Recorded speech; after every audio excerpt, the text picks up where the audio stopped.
Magia grata.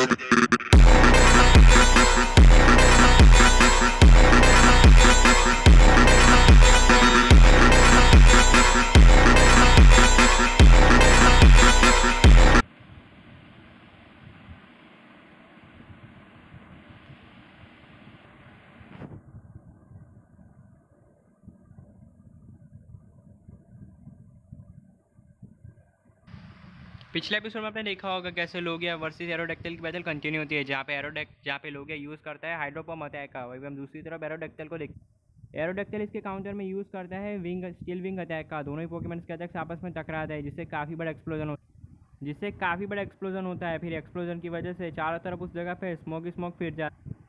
चारों तरफ उस जगह पे स्मोक आ जाता है। स्मोक की वजह से किसी को कुछ दिखाई नहीं दे रहा होता क्या होता है। इसके बाद धीरे धीरे करके वहाँ से स्मोक हटना स्टार्ट होता है। और अब देखिए आगे जैसे ही स्मोक साफ होता है, हम क्या देखते हैं कि ऐश का लोगिया जो कि सही सलामत बैटल फील्ड में खड़ा होता है, लेकिन तभी अचानक वो थोड़ी देर बाद वो ग्राउंड पे गिर जाता है। फिर दूसरी तरफ हम ऐश को देखते हैं, जो कि देखिए काफ़ी ज़्यादा शौक हो जाता है। फिर ब्रॉक तभी ऐश के पास जाता है और ऐश के कंधे पे हाथ रख के बोलता है कि कोई बात नहीं ऐश, होता है कभी ना कभी तो ऐसा होता है।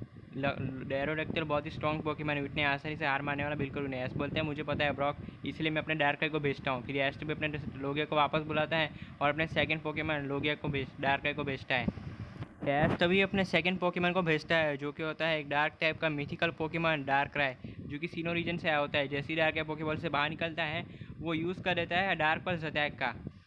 यह अटैक सीधा जाके एरोडेक्टिल के ऊपर लगता है, जिससे एरोडेक्टिल को इससे काफ़ी ज़्यादा डैमेज पड़ता है। फिर इसके बाद हम एरोडेक्टिल को देखते हैं, जो कि उठ जाता है। फिर इसके बाद एरोडेक्टिल यूज़ करता है आयरन हॉर्न अटैक का। यह अटैक तेज़ी से डार्क की तरफ बढ़ रहा होता है, लेकिन डार्क इस अटैक को डॉज करता है। फिर इसके बाद एस्ट भी डार्क से बोलता है डार्क शैडो क्लॉ अटैक का यूज़ करो। डार्क ऐसे ही करता है, वो यूज़ करता है शैडो क्लॉ अटैक का। इतने पावरफुल अटैक को एरोडेक्टिल बिल्कुल नहीं सह पाता और काफ़ी ज़्यादा डैमेज दे लेता है। फिर इसके बाद हम एरोडेक्टिल को देखते हैं, जो कि यूज़ करता है ड्रैगन ब्रेथ अटैक का, जो कि डार्क की तरफ तेज़ी से बढ़ रहा होता है। और ये अटैक जैसे ही डार्क के ऊपर लगने वाला होता है, एस्ट भी डार्क से बोलता है डार्क ग्राउंड के अंदर चले जाओ। डार्क ऐसे ही करता है, एस्ट का डार्क ग्राउंड के अंदर चला जाता है। इसके बाद हम दूसरी तरफ एरोडेक्टिल को देखते हैं। एरोडेक्टिल को हम लोग देखते हैं, एरोडेक्टिल आजू बाजू देखने लगता है कि डार्क कहाँ पे होता है, लेकिन उसे कहीं भी डार्क नहीं दिख रहा होता है। फिर एरोडेक्टिल ऐश के ऊपर अटैक करने के लिए चला जाता है, लेकिन जैसे ही ऐश के ऊपर अटैक करने वाला होता है, तभी अचानक डार्क आ जाता है और काफ़ी ज़ोर से एरोडेक्टिल को पंच मार। इतने पावरफुल पंच को खाने के बाद एरोडेक्टिल नीचे गिर जाता है और काफ़ी ज़्यादा डैमेज ले लेता है। फिर इसके बाद दूसरी तरफ हम लोगिया को डार्क को देखते हैं, जो कि है ना एरोडेक्टिल के पास जाता है। डार्क तभी उड़ते हुए है ना लोगिया के पास एरोडेक्टिल के पास जाता है और उसके ऊपर यूज़ कर देता है आइस बीम अटैक का, जिसकी वजह से एरोडेक्टिल पूरा बर्फ़ में जम जाता है। फिर मौके का फ़ायदा उठाते हुए ऐश डार्क से बोलता है डार्क यही से मौका, इसको ख़त्म करो, यूज़ करो शैडो बॉल अटैक का। डार्क ऐसे ही करता है, वो शैडो बॉल अटैक का यूज़ कर देता है एरोडेक्टिल के ऊपर। यह अटैक एरोडेक्टिल के ऊपर जाके लग जाता है, जिससे एरोडेक्टिल को इससे काफ़ी ज़्यादा डैमेज पड़ता है। पूरी की पूरी बर्फ़ टूट जाती है और एरोडेक्टिल उस बर्फ़ के अंदर से नीचे गिर जाता है और काफ़ी ज़्यादा डैमेज ले लेता है। फिर हम एरोडेक्टिल को दोबारा देखते हैं, एरोडेक्टिल आयरन हॉर्न अटैक का यूज़ कर देता है, जो कि डार्क के ऊपर लगने वाला होता है, लेकिन डार्क टेलीपोर्ट अटैक का यूज़ करके वहाँ से टेलीपोर्ट हो जाता है और एरोडेक्टिल के पीछे पहुँच जाता है और एरोडेक्टिल की पूँछ पकड़ के उसको ज़मीन पर फेंक देता है। एरोडेक्टिल नीचे गिरने के बाद भी है ना डार्क के ऊपर अटैक कर देता है। वो डार्क के ऊपर यूज़ करता है ड्रैगन पल्स अटैक का, जो कि इतना ज़्यादा पावरफुल होता है कि डार्क उससे काफ़ी ज़्यादा डैमेज दे लेता है। इसके बाद तभी मैच को देखते हैं, जो कि डार्क से बोलता है डार्क चलो इस बैटल को ये पे ख़त्म करते हैं, यूज़ करो हिप्नोसिस अटैक का। डार्क ऐसे ही करता है, वो इस अटैक को एरोडेक्टिल के ऊपर यूज़ करने वाला होता है, लेकिन एरोडेक्टिल उड़ के इस अटैक से बच जाता है। इसके बाद तभी एरोडेक्टिल को देखते हैं, जो कि यूज़ कर देता है विंग अटैक का, जो कि इतना पावरफुल होता है कि डार्क इससे काफ़ी ज़्यादा डैमेज दे लेता है। फिर मौके का फ़ायदा उठाते हुए एरोडेक्टिल एक और बार ड्रैगन या ना विंग अटैक का यूज़ कर देता है, जिससे डार्क बिल्कुल भी काउंटर नहीं कर पाता और काफ़ी ज़्यादा डैमेज दे देता है। फिर इसके बाद अभी एरोडेक्टिल को देखते हैं, जो कि यूज़ कर देता है रॉक स्लाइड अटैक का। इतने सारे रॉक स्लाइड को देख के ऐश काफ़ी ज़्यादा शौक हो जाता है। ऐश भी डार्क से बोलते हैं डार्क सारे रॉक स्लाइड्स को डिस्ट्रॉय कर दो। ऐश का डार्क ऐसे ही करता है, वो सारे रॉक स्लाइड को डिस्ट्रॉय करना स्टार्ट कर देता है, लेकिन इतने सारे रॉक स्लाइड को डार्क नहीं तोड़ पाता। इनमें से डार्क कुछ रॉक स्लाइड को तोड़ देता है, लेकिन कुछ उसके ऊपर लग जाते हैं, जिसकी वजह से डार्क नीचे गिर जाता है और एरोडेक्टिल उसके ऊपर अटैक करने के लिए आने वाला होता है, लेकिन तभी अचानक डार्क हवा में चला जाता है और एरोडेक्टिल को पकड़ के दोबारा ज़मीन में फेंक देता है, जिसकी वजह से एरोडेक्टिल को इससे डैमेज पड़ता है।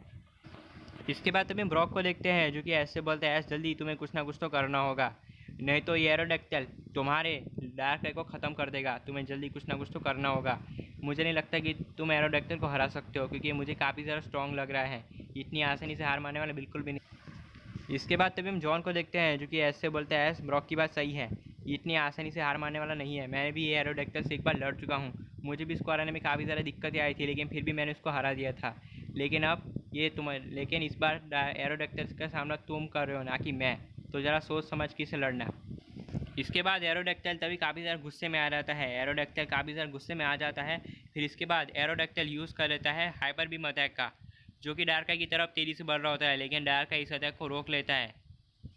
इसके बाद तभी मैच को देखते हैं जो कि डार्क से बोलता है, डार्क यूज़ करो रॉक स्लाइड अटैक का। डार्क ऐसे ही करता है, वो रॉक स्लाइड अटैक का यूज़ कर लेता है। ये एक रॉक टाइप मूव होता है और ये अटैक इतने सारे रॉक स्लाइड को एरोडैक्टाइल लॉस नहीं कर पाता, और कुछ रॉक स्लाइड एरोडैक्टाइल के ऊपर लग जाते हैं, जिसकी वजह से एरोडैक्टाइल को इससे डैमेज पड़ता है। एरोडैक्टाइल अब काफ़ी ज़्यादा गुस्से में आ चुका था। एरोडैक्टाइल यूज़ कर लेता है डिटैक अटैक का, और वहीं पे डार्क का यूज़ करता है आइस पंच अटैक का, लेकिन एरोडैक्टाइल ने डिटैक का यूज़ कर रखा था, जिसकी वजह से वो इस अटैक से बच जाता है। फिर वो डार्क के पास जाता है और डार्क के ऊपर हाइपर बीम अटैक का यूज़ कर देता है। फिर जैसी हाइपर बीम डार्क के ऊपर लगती है, डार्क इससे काफ़ी सारा डैमेज दे देता है। मौके का फायदा उठाते हुए एरोडैक्टाइल यूज़ करता है विंग अटैक का। ये अटैक डार्क के ऊपर लगने वाला होता है, लेकिन डार्क इस अटैक को डॉज कर लेता है और तभी वो फायर पंच अटैक का यूज़ कर देता है। एस्ट भी लोग ऐसे डार्क से बोलते हैं, डार्क इससे कुछ नहीं होगा, कोई दूसरा अटैक यूज़ करो, अभी मानसिक अटैक का यूज़ करो। डार्क ऐसे ही करता है, डार्क मानसिक अटैक का यूज़ करता है और लोगिया को और एरोडैक्टाइल को हार्म उठा के नीचे पटक देता है।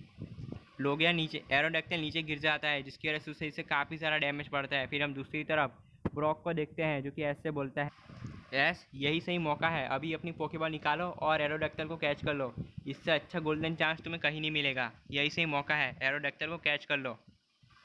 और जब तुम एरोडैक्टाइल को कैच करोगे, तुम्हारे पास एक काफ़ी स्ट्रॉन्ग पोकेमॉन आ जाएगा, जिसको तुम मेगा इवॉल्व कर सकते हो। ये तुम्हारा थर्ड पोकेमॉन होने वाला है, तो जल्दी इसको कैच कर लो। इस गोल्डन अपॉर्चुनिटी को मिस मत करो, प्लीज़ इसको कैच कर लो। इसके बाद तभी हम जॉन को देखते हैं जो कि ऐसे बोलता है, ऐस रॉक की बात सही है, तुम्हारे पास एक काफ़ी गोल्डन अपॉर्चुनिटी है, इसको मिस मत करना। जल्दी से एरोडैक्टाइल को कैच कर लो, नहीं तो ये चला जाएगा। इसके बाद तभी मैच को देखते हैं जो कि अपनी पोकेमॉन निकालता है और कहता है कि लगता है टाइम आ चुका है, मैं है ना अब एरोडैक्टाइल को कैच करने वाला हूँ, जाओ पोकेमॉन अपना कमाल दिखाओ। इसके बाद तभी मैच को देखते हैं जो कि अपनी पॉकेट से पोकेबॉल निकालता है और वो एरोडैक्टाइल के ऊपर थ्रो कर देता है। फिर ऐसा अपनी पोकेबॉल को जैसे एरोडैक्टाइल के ऊपर थ्रो करता है, एरोडैक्टाइल पोकेबॉल के अंदर चला जाता है। इसके बाद तभी जैसे ही डार्क राय है ना, जैसे ही एरोडैक्टाइल कैच हो जाता है, डार्क राय तभी वो पोकेबॉल ले लेता है जिसके अंदर ऐस ने एरोडैक्टाइल को कैच किया था। फिर डार्क राय उस पोकेबॉल को लेके ऐस के पास उस पोकेबॉल को लेके ऐस के पास जाता है और ऐसे कहता है, यस ये लो तुम्हारी पोकेबॉल, डार्क एरोडैक्टाइल कैच हो चुका है। ऐस तभी वो पोकेबॉल डार्क राय से हाथ से ले लेता है। इसके बाद तभी मैच को देखते हैं जो कि बोलते हैं, अरे क्या मैंने सच में एरोडैक्टाइल को कैच कर लिया? तभी ब्रॉक बोलता है कि हाँ ऐस तुमने एरोडैक्टाइल को कैच कर लिया है। ऐस बोलता है, अरे वाह ये तो बहुत ही अच्छी बात है, अब मज़ा आएगा।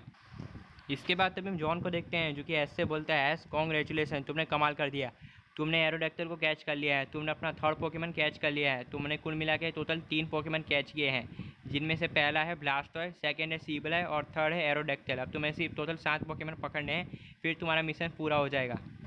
इसके बाद तभी हम ब्रॉक को देखते हैं जो कि बोलता है कि हाँ जैस जॉन की बात सही है, तुम्हें सिर्फ 7 पोकेमॉन पकड़ने हैं, फिर इसके बाद तुम्हारा मिशन पूरा हो जाएगा, फिर हम लोग तुम्हारे पोकेमॉन्स को मेगा इवॉल्व कर सकते हैं।